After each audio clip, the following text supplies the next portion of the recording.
Hello అండి, welcome back to తాలింపు. ప్రొద్దుటే మన నిద్ర లేచినప్పటి నుంచి మొదలు పెడితే పడుకునే వరకు కూడా కిచెన్లోనే ఎక్కువగా టైంని స్పెండ్ చేస్తూ ఉంటాం కదా. హోమ్ మేకర్ కానీ వర్కింగ్ ఉమెన్ కానీ ఆ పనులన్నీ కూడా తక్కువ టైంలోనే చేసుకోగలిగేలా, అలాగే ఎంతో నీట్గా కూడా కంప్లీట్ అయ్యే విధంగా ఇప్పుడు నేను చెప్పబోయే టిప్స్ అన్నీ కూడా చాలా అంటే చాలా హెల్ప్ఫుల్గా ఉంటాయి. ఇక వీడియోలోకి వెళ్ళే ముందు మన ఛానల్ని ఇప్పుడే కొత్తగా ఎవరైనా విజిట్ చేసినట్టయితే ఈ వీడియోని లైక్ చేసి సబ్స్క్రైబ్ చేసుకోవడం మాత్రం మర్చిపోద్దే. ఇంట్లో మనము రెగ్యులర్గా డీప్ ఫ్రైస్ లాంటి రెసిపీస్ని కానీ పిండి వంటలను కానీ తయారు చేసుకున్నప్పుడు చివరిలో ఆయిల్ తప్పకుండా మిగిలిపోతూ ఉంటుంది కదా. మరి అలా మిగిలిన ఆయిల్ని రీయూస్ చేసుకోవాలి అంటే ఆరోగ్యపరమైన సమస్యలు వస్తాయి అన్న విషయం అందరికీ తెలిసిందే.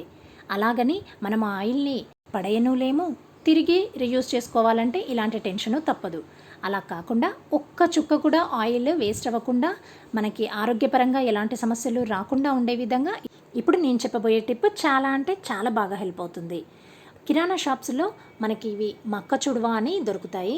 ఈ మక్క చుడవని ఒక పావు కేజీ వరకైనా తెచ్చుకొని ఇంట్లోనే స్టోర్ చేసి పెట్టుకోవచ్చు.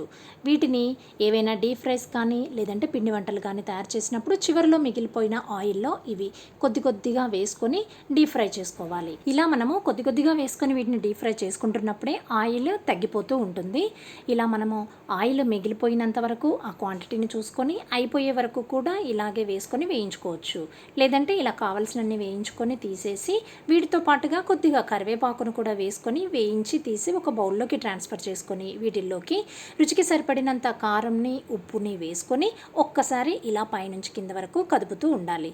ఇవి బాగా మిక్స్ చేసుకొని ఎప్పుడు కావాలనుకుంటే అప్పుడు పిల్లలకి స్నాక్గా ఇస్తే చాలా అంటే చాలా బాగా ఎంజాయ్ చేస్తారు. ఇంకా చివరిలో కనుక ఆయిల్ కొద్దిగా మిగిలింది అనుకుంటే వెంటనే ఇంకా స్టవ్ ఆఫ్ చేయాల్సిన అవసరము లేకుండానే, మళ్ళీ స్టోర్ చేసుకోవాల్సిన అవసరం లేకుండానే పప్పులు లాంటి రెసిపీస్లో తాలింపు పెట్టుకోవడం కానీ కర్రీస్లోకి వాడుకోవడం లాంటివి కానీ చేయొచ్చు. ఈ టిప్ చాలా బాగా హెల్ప్ అవుతుంది, తప్పకుండా ట్రై చేయండి. మనం రోజు ఇంటికి పెరుగు ప్యాకెట్స్ని కానీ పాల ప్యాకెట్స్ని కానీ తెచ్చుకుంటూ ఉంటాం కదా. అలా తెచ్చిన మిల్క్ ప్యాకెట్స్ని ఎప్పుడూ కూడా డైరెక్ట్గా యూస్ చేయకుండా ఇలా ఒకసారి ఆ ప్యాకెట్స్ని ఓపెన్ చేయడానికి ముందే ట్యాప్ కింద ఇలా వాటర్తో బాగా క్లీన్ చేసుకోవాలి. ఆ తర్వాత ఈ ప్యాకెట్స్ని కట్ చేసి వాడుకుంటూ ఉండాలి.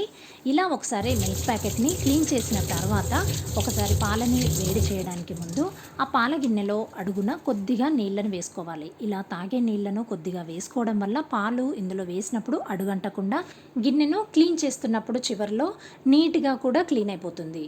దీంతో పాటుగా మనము మిల్క్ ప్యాకెట్ని కట్ చేస్తున్నప్పుడే పూర్తిగా ఆ పార్ట్ని కట్ చేయకుండా కొద్దిగా చివరిలో మిగిలి ఉండేలాగా చూసుకోవాలి. దీనివల్ల ఏంటంటే మనము ఈ ప్యాకెట్ని ప్లాస్టిక్ పాలిథిన్ కవర్స్ని బయట పడేసినప్పుడు ఇవి భూమిలో కలిసిపోయి మనకి పర్యావరణాన్ని రక్షించే విధంగా ఉండాలి అంటే చాలా సంవత్సరాలు పడుతుంది అన్న విషయం అందరికీ తెలిసిందే కదా. మరి ఈ ప్యాకెట్తో పాటు ఈ చిన్న ముక్కని సపరేట్ చేయడం వల్ల ఆ చిన్న ముక్క కూడా భూమిలో కలిసిపోవడానికి ఇంకాస్త ఎక్కువ టైం పడుతుంది. కాబట్టి ఇలా మనం ఇంటికి తెచ్చుకున్నప్పుడు మిల్క్ ప్యాకెట్స్తో పాటు ఇంకా ఏవైనా పప్పు ఉప్పులు లాంటి పాలిథిన్ కవర్స్ ఉన్నవి ఏవైనా కానీ ఇలాగే కవర్స్ని పూర్తిగా కట్ చేయకుండా చిన్న ముక్కని జాయింట్ దానికే ఉంచేసి కట్ చేసుకొని పడేయాలి. ఈ టిప్ని తప్పకుండా ఫాలో అవ్వండి. కోడిగుడ్లను మనం షాప్ నుంచి ఒకేసారి ఎక్కువ క్వాంటిటీలో ఇంటికి తెచ్చుకున్నప్పుడు వాటిని అలాగే ఫ్రిడ్జ్లో పెట్టి స్టోర్ చేయడమో లేదంటే కవర్తో పాటు ఇలాగే దాచిపెట్టేసేయడమో ఇలాగే వాడుకోవడం లాంటివి కాకుండా ఒక్కసారి మనము ఈ ప్యాకెట్తో పాటు డైరెక్ట్గా షింక్ దగ్గరికి తెచ్చుకొని ఇలా ఒక్కొక్కటిగా ఎగ్ని తీసుకుంటూ ట్యాప్ కింద పెట్టి క్లీన్ చేసుకోవాలి. ఇలా చేసుకోవడం వల్ల మనకి ఎగ్స్ పైన ఉండే డస్ట్ అలాగే ఏవైనా క్రిమికీటకాలు లాంటివి కూడా ఏమీ ఉండకుండా ఇంట్లో పెట్టినప్పుడు మిగతా వాటికి కూడా స్ప్రెడ్ అవ్వకుండా ఉంటాయి. మనం నీట్గా ఒకేసారి టైం తీసుకొని అయినా కానీ ఇలా ఒక్కొక్కటిగా ఎగ్ని తీసుకొని కడిగి పెట్టుకోవాలి. ఇలా కడిగి క్లీన్ చేసుకుంటున్నప్పుడు ఒకసారి వెడల్పుగా ఉన్న ఏదైనా పెద్ద బౌల్ని కానీ లేదంటే ఇలా హోల్స్ ఉన్నటువంటి గిన్నెను కానీ తీసుకొని పక్కన పెట్టుకోవాలి. ఇలా ఎగ్స్ని క్లీన్ చేసుకుంటున్నప్పుడు నీట్గా ఒకదాని తర్వాత ఒక్కొక్కటిగా మాత్రమే ఇలా స్లోగా కడుక్కోవాలి.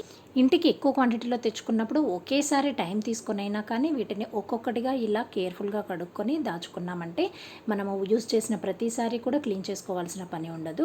మనం ఏవైనా రెసిపీస్ని తయారు చేసుకుంటున్నప్పుడు యాక్సిడెంటల్గా ఇలా ఎగ్ షెల్ బ్రేక్ అయిపోయి కర్రీస్లోనే డైరెక్ట్గా పడిపోవడమో లేదంటే ఎగ్ సొనల్ లాంటివి ఇందులోనే మిగిలిపోవడం లాంటివి జరిగినప్పుడు ఇలా మనము చేతులు పెట్టాల్సి వస్తుంది.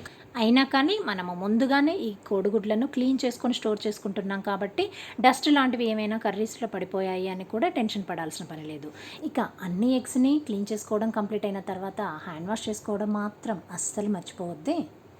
ఇలా పూర్తిగా అన్ని ఎగ్స్ నుంచి నీళ్లు డ్రై అయిపోయిన తర్వాత ఈ ఎగ్స్ని మనము ఏ విధంగా అయితే స్టోర్ చేసుకుంటామో రెగ్యులర్గా స్టోర్ చేసుకునే విధానంలో అలా ఫ్రిడ్జ్లో కానీ లేదంటే బయట కానీ ఇలా స్టోర్ చేసుకోవాలి.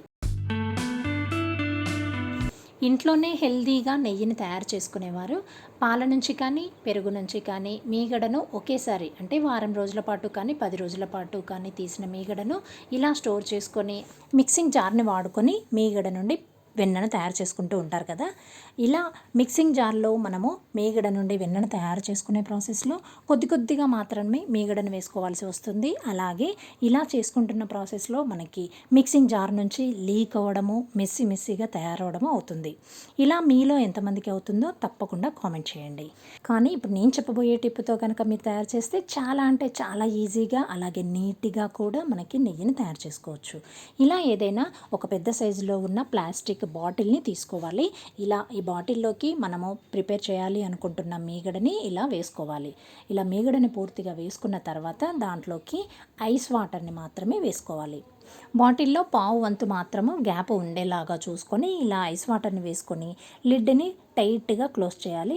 ఇలా మూతను బిగించుకున్న తర్వాత ఇలా 2 చేతులతో గట్టిగా మనము బాటిల్ని పట్టుకొని పైకి కిందికి అన్ని డైరెక్షన్స్లలో కంటిన్యూస్గా కదుపుతూ ఉండాలి.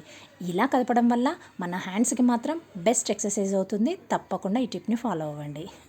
ఇలా కంటిన్యూస్గా మనము కదపడం వల్ల వెన్న అనేది ఫామ్ అవుతుంది. ఆ తర్వాత ఇలా టైట్గా ఉన్న మూతను తీసేసి దీన్ని వేరొక బౌల్లోకి ట్రాన్స్ఫర్ చేసుకోవాలి.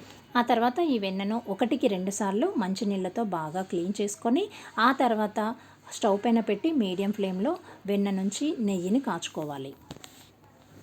ఇలా వెన్న నెయ్యిగా తయారవుతున్న టైంలోనే ఇలా మరుగుతున్నప్పుడు మనం దాంట్లోకి మంచి స్మెల్ కోసం ఏదైనా తమలపాకు అవైలబుల్గా ఉంటే తమలపాకును వేసుకోవచ్చు, లేదంటే కరివేపాకు కానీ వేసుకోవచ్చు. ఈ రెండిట్లో ఏదో ఒకటి వేసుకున్నా సరిపోతుంది. ఇక్కడ నేను రెండింటిని వేస్తున్నాను. దీనివల్ల మంచి ఫ్లేవర్ ఉంటుంది, అలాగే ఫ్రెష్గా కూడా నెయ్యి ఎప్పటికీ నిల్వ ఉంటుంది. ఇలా తయారు చేసుకున్న నెయ్యిని తీసి ఏదైనా ఒక గ్లాస్ జార్లోకి ఫిల్టర్ చేసుకోవాలి.